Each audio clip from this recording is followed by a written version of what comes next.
desmitificando la vulnerabilidad. Ser vulnerable es un espacio creado para abrirnos a conversaciones bien sentidas, intensas, trascendiendo situaciones densas, de riesgo, hasta el renacimiento, el brillo y la reconstrucción de la sumisión del alma como una sentencia de debilidad, desde una perspectiva más amable, más íntegra, compasiva, en más armonía con tu verdad. Ser vulnerable es sumergirte en la profundidad, permitirte sentir, rendir el ego, indagarte, aceptar y de repente reencontrarte con esa luz que se intensifica en la oscuridad. Esto es ser vulnerable. Yo soy Azalea Ezquerra y estoy muy feliz de llevarte a este espacio.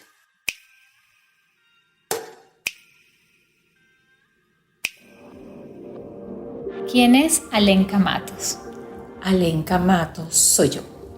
Y Alenka Matos es mujer, mamá, esposa, productora de alguna manera. Soy diseñadora, soy publicista, ahora trabajo en logística.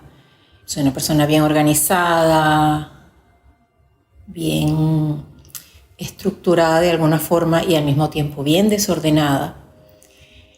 Muy familiar,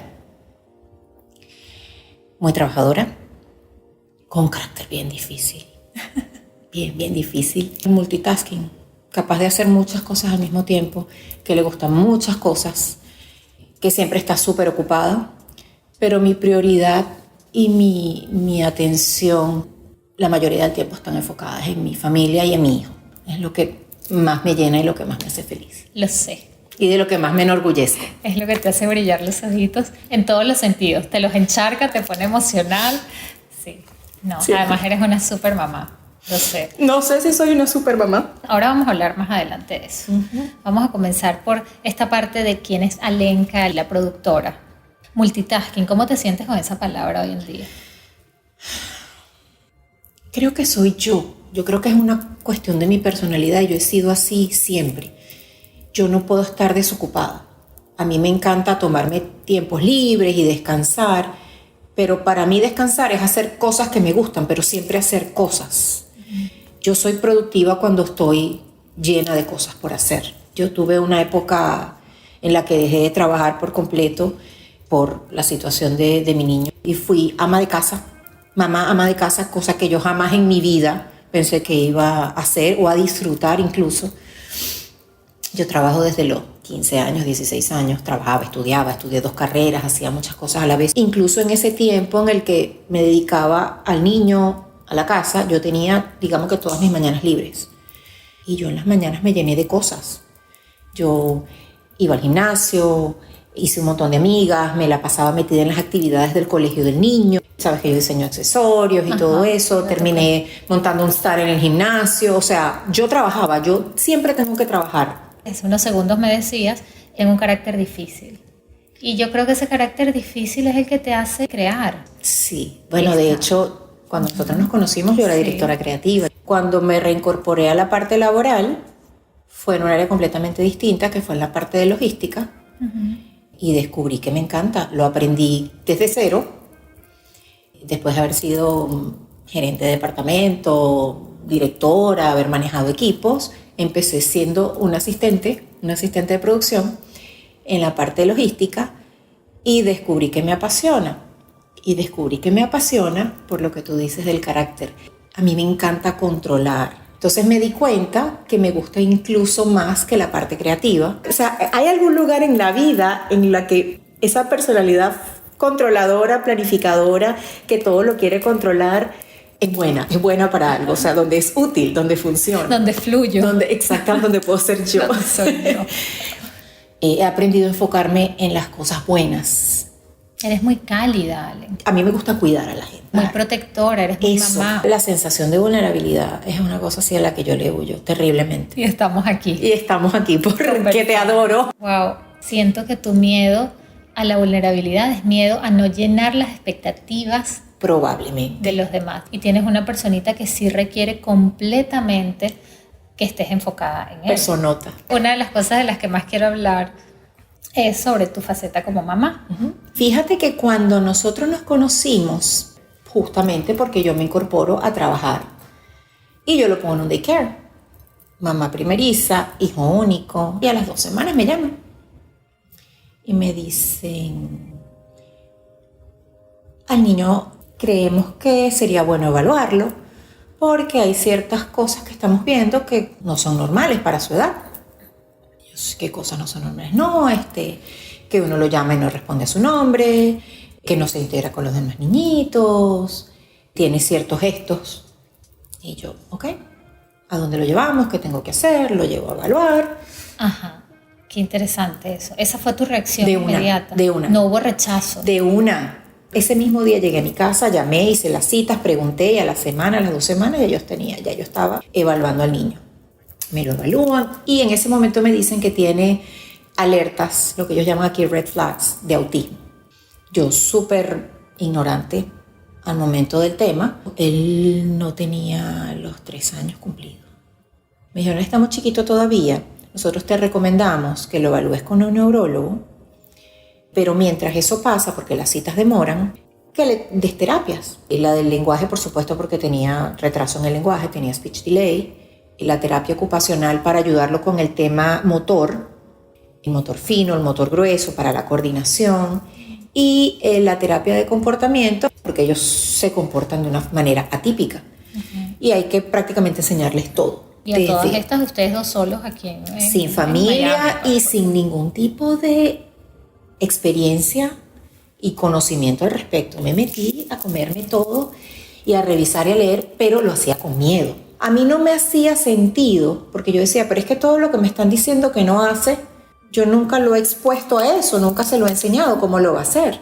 Después entendí que son cosas dentro del proceso del desarrollo que nosotros, personas neurotípicas, lo aprendemos, es como intrínseco, o sea, lo aprendemos a hacer solos, no necesitamos que nos lo enseñen. Yo hice la cita del neurólogo, me la dieron para 6 meses después y cada vez que la cita se acercaba yo la cambiaba porque yo no quería que lo diagnosticaran. Y yo decía, no, él está muy chiquito, vamos a darle tiempo, vamos a esperar que las terapias, ¿sabes? A ver, a lo mejor es otro tipo de retraso, a lo mejor es algún tipo de retraso en el desarrollo, a lo mejor es el tema del lenguaje. Me lo mandaron al otorrino, le pusieron los tubitos en los oídos porque podía ser de pronto lo del lenguaje, que a lo mejor no estaba escuchando bien porque tenía líquido. Ellos como que descartan todas las posibilidades, pero era terapia. Y decido dejar de trabajar y dedicarme a eso por completo. Desde el momento en que yo lo llevé a la primera evaluación hasta el momento que realmente lo llevé al neurólogo, creo que pasó como 1 año y medio. ¿Se crea en algún momento de su infancia, de su desarrollo de los primeros años? Hay cualquier cantidad de teorías. El tema del autismo es súper complejo porque como es algo del cerebro, nadie, ni el neurólogo más capacitado, sabe a ciencia cierta por qué pasa, qué es lo que pasa, en qué zona del cerebro está. O sea, no se sabe nada. Está la teoría esta de las vacunas, uh-huh, de que después de ciertas vacunas ellos retroceden. Hay mamás que juran y perjuran que eso fue así. Yo conozco una de ellas y yo le creo porque nadie conoce a su hijo mejor que una madre. En mi caso no fue así.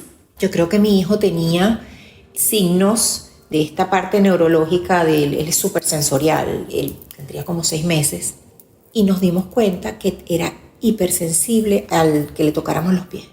Le tocábamos los deditos, y era una cosa súper, que a nosotros nos parecía graciosísimo como hacía, pero era una cosa que se veía que era una sensación que no toleraba, que todavía lo es. Y entonces ese tipo de señales sensoriales creo que pueden haber sido parte de eso. Eso sí, él tuvo un desarrollo motor, como quien dice, by the book. Él se volteó cuando el libro dice que se voltean, se volteó, gateó cuando se tiene que, caminó cuando tiene que caminar, se rió cuando se tiene que reír. O sea, todo eso fue súper. Él tenía buen contacto visual de lo que yo recuerdo siendo bebé. Y empezó con palabritas muy como cualquier bebé. Yo no sé exactamente si él tuvo algún tipo de regresión o fue simplemente que él paró como de avanzar. Yo creo que ellos son todos muy distintos. Primero, es un espectro súper amplio y los rasgos los puedes notar desde muy chiquitos como los puedes notar más grandes, dependiendo de dónde estén ellos afectados, porque además no todos están afectados en las mismas áreas. Él está, digamos, o sea, tú lo ves y tú dices, él tiene algo y es súper inquieto y le cuesta y hace mucho steaming y eso lo regula. El tema del ruido es bien interesante porque a veces es súper sensible, a veces no, a veces como que no, está tan metido en otra cosa que no le afecta. Yo he probado de todo, tiene como un tema estomacal crónico desde bebé, desde que nació ese niño sufrido de cólicos. Yo desde muy chiquito lo puse en dieta, primero lo hice como por mi cuenta. Le quité los lácteos, le quité el gluten y después le empecé a hacer exámenes. Primero un gastroenterólogo, fui como 4 y todos le hicieron los mismos exámenes regulares, tradicionales y todo está perfecto. Él no es celíaco, él no tiene intolerancia a la lactosa, él puede comer hasta piedra si quiere según los exámenes porque todo sale normal. Pero sabes que están todos estos exámenes alternativos que chequean las intolerancias y tiene un montón de intolerancias. Y no solamente porque me lo dice el examen, sino porque yo misma lo probaba. Yo le daba una cosa y veía cómo reaccionaba. Normalmente cuando alguien consume gluten, consume azúcar o consume caseína, lácteos, se altera el sistema nervioso. Me imagino que si él pasa por uno de estos procesos, pues su sistema nervioso está más alerta. Cuando su estómago no está bien, él se le disparan todas las cosas sensoriales, se altera. Incluso yo digo que está en la lalandia porque se le va como ¿sabes? El awareness se altera bastante, o sea, se descontrola, se descompensa mucho. Así nos pasa a todos. Pero en ellos es mucho más fuerte. Es así. ¿Cómo ha sido su evolución, Allen, para ir integrándose con la sociedad? Mira, ha sido más lenta de lo que yo quisiera. Sin embargo, me he dado cuenta que él tiene su propia forma. Yo al principio trataba como de forzarlo a jugar con otros niñitos, al tema de la interacción. Hasta que me di cuenta que su forma de interactuar es distinta. A él le encanta estar rodeado de otros niños. No juega con ellos, pero le gusta que estén ahí y si se van a ir, va y los agarra y no quiere que se vayan. A él cuando a alguien le gusta, le llama la atención, cuando él le quiere hacer, él se le acerca y le pone la cara aquí, se quita. Entonces, claro, si la gente no sabe quién es, si no lo conoce, la gente se asusta, porque te invade tu espacio personal. Entonces, no, papi, ven, así, tienes que ser así, tienes que decir hi, entonces estamos como trabajando con toda esa, como ayudarlo a transformar un poco su forma de interactuar en algo más apropiado, sobre todo porque es tan grande que la gente se asusta. Él es muy dulce, no tiene malicia, no tiene malas intenciones, gracias a Dios no es agresivo porque hay muchos niños y muchas personas. ¿Nunca fue? No, jamás fue agresivo, nunca fue agresivo. Él tuvo un episodio un tiempo en la escuela y después descubrimos que había una maestra que lo estaba maltratando. De hecho, nos dimos cuenta porque le conseguimos unas marcas. Si no, yo nunca me hubiese enterado. Entonces, morir. Eso fue terrible. ¿Y él iba a un colegio, era un colegio normal? Un colegio público, programa especial, que ellos le llaman el cluster, que es el programa especial para niños con autismo, en el elementary. Ya cuando pasan a middle school, el programa especial abarca todo tipo de discapacidades. Y en ese momento de crisis con lo de la escuela, cayó la pandemia. El niño estuvo 1 año y medio trabajando desde la casa, homeschooling, yo metida de cabeza con él, avanzó en la parte académica en ese año y medio, lo que no había avanzado en toda su vida escolar. Qué bendición. Era otro niño. ¿Cómo tomas la decisión de reincorporarte en el trabajo? Estando yo dedicada a él, por supuesto la parte económica se vio bien afectada en mi casa. Fue como progresivo. Me llamaban para 2 eventos al año y hacía 1 semana para cada evento. El siguiente año me volvieron a llamar, entonces fui como moviéndome, que fue cuando empecé con esta parte de la logística. Me fui como moviendo de áreas y empecé a trabajar así. Hoy en día, de hecho, trabajo casi todo el año. Me toca irme de viaje con bastante frecuencia, pero sin embargo él sigue siendo mi prioridad. Yo trabajo la mitad del tiempo en la oficina, la mitad del tiempo trabajo desde la casa para poder estar pendiente de él, para poder en mis breaks ayudarlo con las tareas, todo lo que es tarea, todo lo que es escuela, todo lo que es terapia. Y de hecho él no funciona tan bien con ningún terapista o con nadie como lo hace conmigo. ¿Y con papá? Muy bien, papá es maravilloso en otras cosas, pero lo que es estudiar, lo que es académico, lo que es eso, lo más retador para él, funciona y avanza cuando mamá está ahí. Su futuro, su vida, su desenvolvimiento depende de eso, una mejor calidad de vida. Independencia. Claro, independencia. Ellos, a su nivel y a su manera, todos tienen la capacidad de aprender y de avanzar, siempre y cuando les enseñes de la forma en que ellos entienden, porque ellos funcionan distinto. Y son sumamente capaces y son muy inteligentes. No son todos unos genios como nosotros. Hay unos que somos más inteligentes y unos que somos menos inteligentes. Son muy capaces, tienen sus fortalezas al igual que las tenemos todos, tienen sus debilidades al igual que las tenemos todos. Mi hijo le encanta todo lo que tiene que ver con matemática. Ponlo a leer. Te lee perfecto, pero no tiene idea de lo que está leyendo. Claro. Él es semiverbal, él habla como Tarzán, digo yo. Sin embargo, él entiende inglés, entiende español, pero entiende si tú le hablas con el lenguaje que él entiende. Tienes que saber cómo hablarle. Paréntesis para compartir info que suma valor. Quiero recomendarte mi lugar saludable favorito de Doral, Pure Joy Restaurant. La mejor atención. Su dueña es dedicada y encantadora. El lugar es hermoso. Y si no tienes idea de lo deliciosa que puede ser la comida saludable, pues en Pure Joy lo vas a descubrir. @Pure Joy _restaurant. Energy Yoga, el espacio donde me descubro y reencuentro sobre el mar.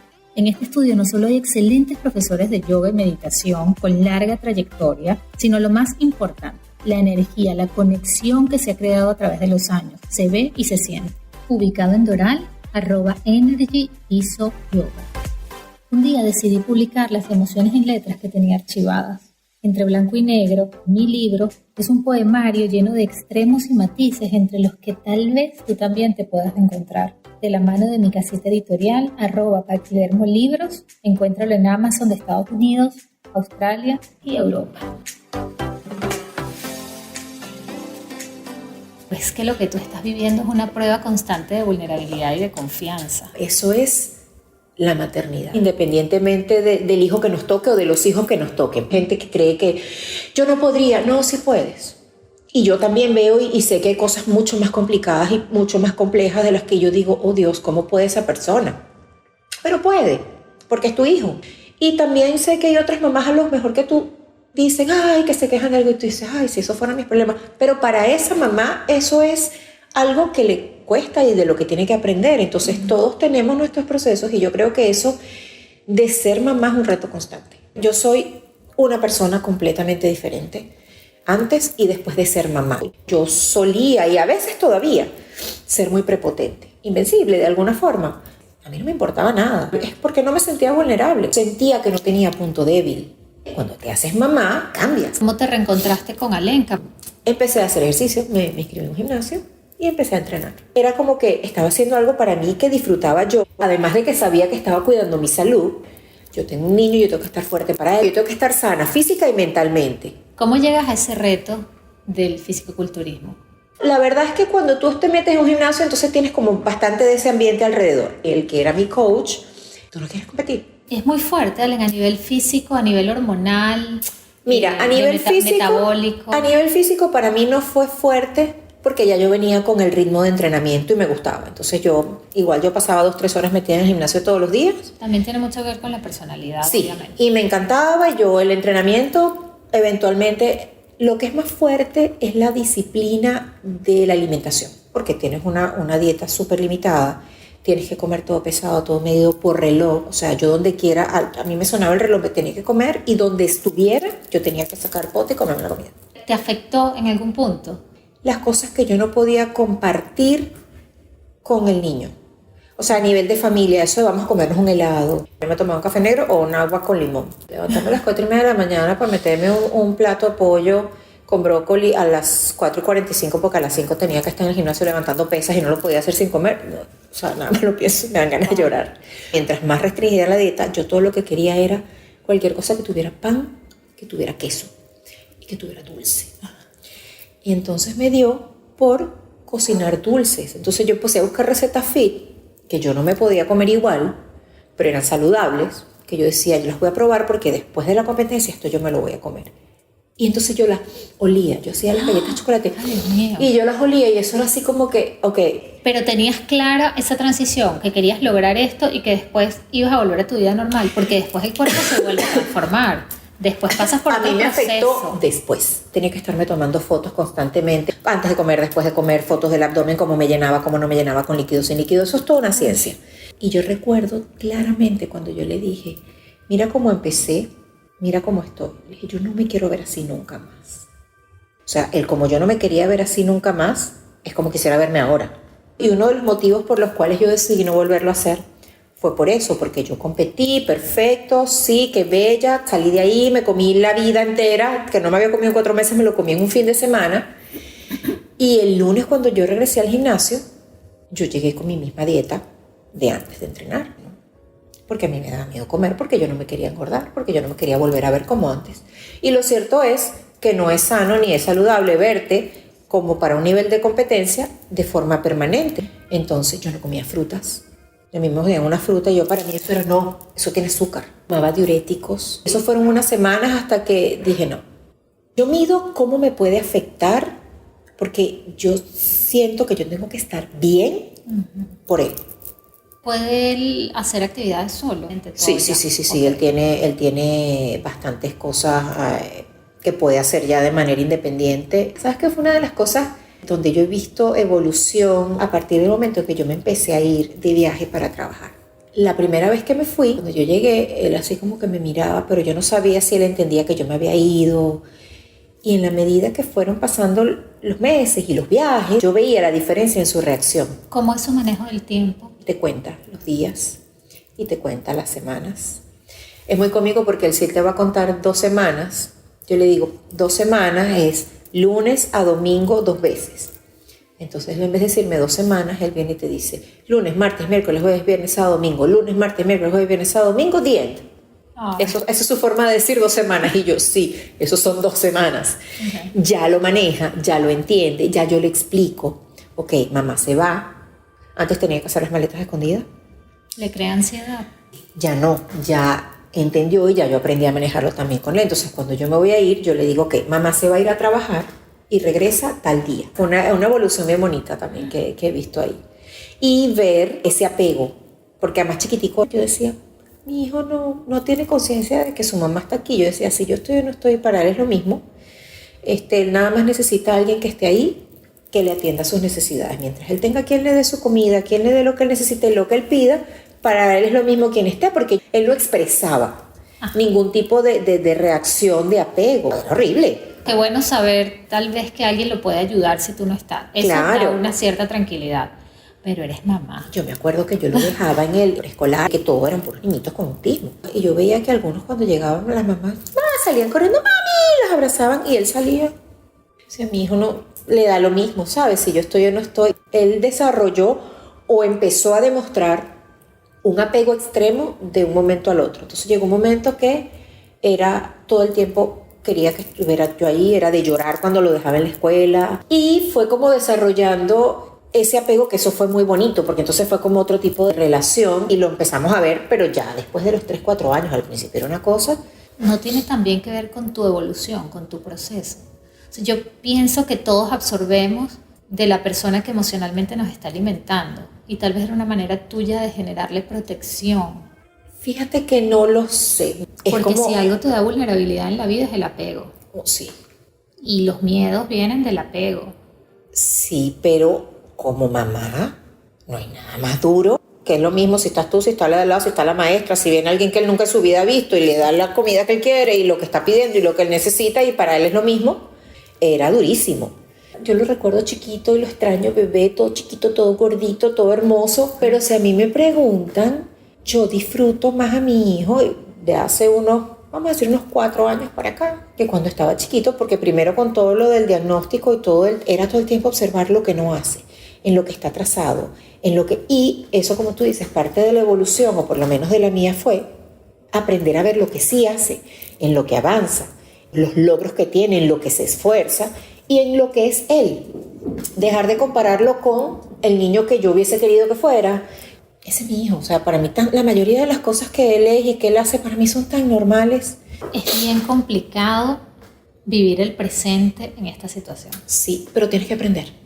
Porque no puedes vivir, o sea, después del diagnóstico era eso, que no lo disfrutaba primero porque no había esa interacción y porque yo lo que estaba era enfocada era presionar y presionar y presionar. Entonces era muy frustrante para mí. ¿Y él se frustraba también o él simplemente no lo sentía? No, claro, porque no entendía, porque no sabía, porque no podía. Él hoy en día hace cosas que yo pensé que nunca en su vida iba a hacer. Suelta el control, mamá. Eso. Es un maestro. Es un maestrico de vida. Yo creo que esa fue la principal enseñanza. El contacto físico con él. Yo soy fuerte, lo tolera porque no le quedó de otra. Yo soy mamá besona, yo soy mamá abrazona. Él ha superado muchas cosas sensoriales por exposición. Y lo del contacto físico, yo no sé si ha sido sobreexposición, porque yo soy así, beso, abrazo, lo amapucho, desde chiquitico. Entonces, la verdad, no sé si fue algo que le chocó realmente en algún momento y se acostumbró, no le quedó de otra conmigo. Yo le digo, Diego, dale un abrazo a mamá, y viene así como que, bueno, además que está pleno teenager, entonces ya también es así. ¿Y si sientes los cambios de la adolescencia? Uy, Ya sí. a esta edad. Cállate, me volteé los ojos para arriba, sí. Y volviendo al punto anterior, sí, algo que a mí me ha tocado aprender con él es eso, a soltar el control y a vivir el presente, a prepararme para el futuro. Pero yo no me puedo ahorita desesperar ni enfocar en qué va a ser o qué no va a ser. Además, porque yo creo en mi hijo. A mí me han dicho, no, que él no va a poder hacer esto. A mí una vez a él me lo dieron de baja o de alta en una terapia ocupacional porque la terapista no lograba que él avanzara y me dijo, es que tenía 7 años, y me dijo, es que ya él alcanzó el máximo que puede alcanzar O sea, ese día yo lloré tanto o más como cuando me lo diagnosticaron, pero al día siguiente me levanté y yo dije, ¿quién en su sano juicio me va a decir que una criatura de 7 años llegó a su nivel máximo en nada? Tiene 7 años. Yo quisiera que esa mujer lo viera hoy. Todo lo que él hace y todo lo que ella no logró sacarle, porque ella era la que no sabía cómo trabajar con él, y es válido. Yo creo en él, en sus capacidades, en todas las cosas La intuición. que ha logrado, y en que con todo el esfuerzo que tenemos, él puede lograr incluso muchas más cosas de las que yo siquiera me puedo imaginar. La única forma de tú vivir con una discapacidad es viviendo el presente y trabajando para que las cosas vayan mejorando, y no a desesperarte por lo que va a pasar mañana, porque no vas a disfrutar ni el presente ni nada. Así es en la vida para todos. Exactamente, Sí. es así. Tipsitos, cosas claves que nos puedas decir. Las personas que tienen o tenemos de alguna forma a alguien cercano o tienen la misma persona alguna condición, discapacidad, como lo quieras llamar, son en gran medida como muy sensibles. Es complicado. Yo he aprendido a tratar de educar a la gente y a no ofenderme, a no tomarme personal cuando me dicen algo así como que, y él se le va a quitar. Y a mí no me gusta, por lo menos, y no me gusta cuando me dicen él es autista. No, él no es autista, él tiene autismo, él tiene una condición, pero él no es solamente un niño autista, él es un niño que tiene 12 años, que es un niño súper dulce, con muchas capacidades, que además tiene autismo. Y que eso sí define parte de sus rasgos, de su personalidad, pero eso no es todo lo que él es. Sin embargo, yo he aprendido a no tomarlo personal. Entonces yo trato, dependiendo de quién sea y del momento, yo trato como de corregir, no, mira, tiene autismo.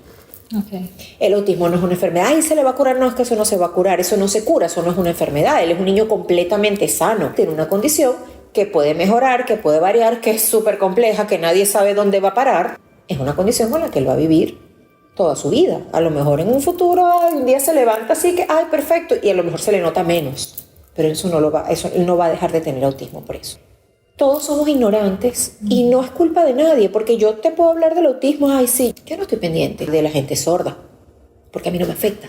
O de la gente ciega. No, ni ando por la vida chequeando que haya rampas de todos lados porque la gente que anda en silla de ruedas. Porque mi conciencia se enfoca a lo que a mí me afecta. Discapacidad, hay gente que le ofende la palabra. Que dicen, no, que son habilidades diferentes. Sí, son habilidades diferentes. Pero sí hay, en mi forma de verlo, sí hay cierta discapacidad. Él tiene habilidades diferentes, sí las tiene, pero hay cosas que a él se le dificultan mucho y que son cosas necesarias para vivir en el mundo y en la sociedad y para cómo son las cosas. Y a él se le dificultan, que estamos trabajando para que él las logre precisamente por eso, porque necesita adquirir esa capacidad. Entonces, para mí sí es una discapacidad. Es un término que yo creo que hay gente que le molesta. En mi caso, no. Consejos de cómo acercarse a ellos. Es que es difícil, ellos son muy distintos todos. Yo tengo una amiga, su hijo tiene autismo, él es verbal, un niño que puede tener una conversación contigo, pero es socialmente, tiene mucho autismo. O sea, que tú le hablas y hola, ¿cómo estás? Y te mira así, bien. Y tú dirías, o sea, qué niño tan maleducado. Ellos los adornos no los entienden, tienen que aprender. Y para eso es la terapia, pero yo diría que en términos general tenemos que ser un poquito más compasivos en general con la sociedad. Porque tú no sabes. Tú no sabes con que tú te encuentras con alguien que de pronto dices que mal educado, y no, a lo mejor no es mal educado, a lo mejor tiene autismo. O te encuentras con alguien que te trata mal y a lo mejor acaba de pasar algo terrible y no es tu culpa, pero está pasando por un proceso. Entonces tenemos que ser más compasivos y no tomar las cosas personales. Te adoro. Gracias, qué honor, gracias por confiar. Gracias por la invitación. Abrirte. Gracias por venir, porque yo sé que esto era un reto, ¿viste? Otro reto superado. Para mí fue un honor y sigue siendo un honor que hayas pensado en mí, que me hayas considerado. Yo amo tenerte en mi vida, aunque nos veamos y nos tomemos una fotico cada tanto para mandársela a Ale. Sí. De verdad, para mí eres una persona tan especial y yo quería mucho tener esta conversa. Gracias por la invitación. Gracias por ser parte de esta comunidad. Yo soy Azalea Esquerre y esto es Ser Vulnerable.